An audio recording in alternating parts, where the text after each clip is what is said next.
जीवन में सफलता हासिल करना चाहते हैं तो आलस को अपने पास ना आने दें।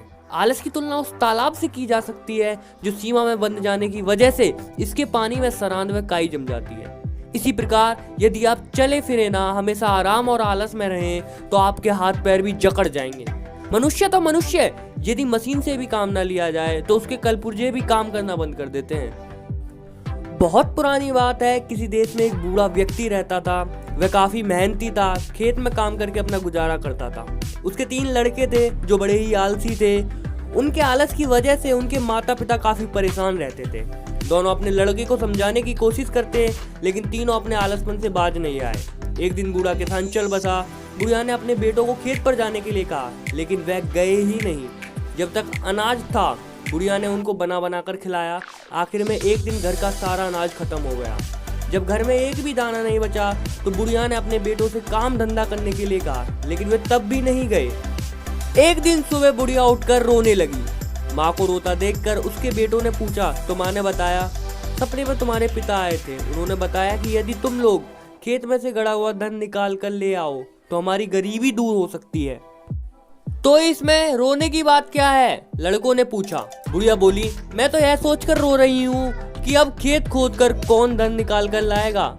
किसी दूसरे से कह भी नहीं सकती हूँ, इसलिए रो रही हूँ।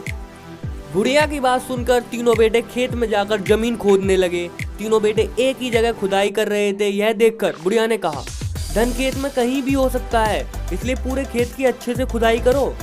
पूरा खेत खुद जाने के बाद जब धन नहीं मिला तो तीनों बेटे नाराज हो गए। बुढ़िया ने कहा, ठीक है, सपने में तुम्हारे पिताजी के आने पर मैं उनसे इस बात की शिकायत करूंगी। जब खेत की खुदाई हो गई तो क्यों ना इसमें अनाज ही बो दिया जाए। बुढ़िया ने कहा। बेटों ने अनाज को बो दिया। कुछ ही दिनों में खेतों में फसल लहराने लगी। फसल काटने का वक्त आया तो एक दिन बुढ़िया फिर रोने लगी। बेटों ने पूछा, अब क्या हुआ? तेरे पिता सपने में आए थे, कहने लगे फसल को काट कर बाजार में बेच कर आओ, तब उन्हें धन के बारे में बताएंगे। बेटे धन के लालच में फसल काटकर बाजार में बेचने गए। फसल बेचने पर जब उन्हें धन मिला तो तीनों बेटे बहुत खुश हुए। उस दिन से तीनों ने आलस्य त्याग कर खेती करनी शुरू कर दी। यदि आप अमीर बनना चाहते हैं या अपने जीवन में सफल होना चाहते हैं तो आलस से बचें।